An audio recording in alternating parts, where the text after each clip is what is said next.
The New York City Fire Department installed ISO-Aire elite air purifiers throughout their training facilities to help provide purified air for their staff and trainees. Various ISO-Aire models were installed in both classrooms and high-traffic areas, like auditoriums and cafeterias, to provide multiple air changes an hour through HEPA filtration, as recommended by the CDC and ASHRAE. The units were also equipped with ozone-free bipolar ionization and UVC sterilization to provide an additional layer of air purification.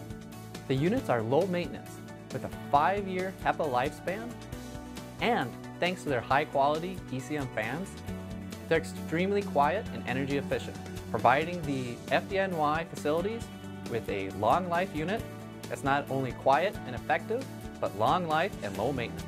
Learn more at ISO-Aire.com.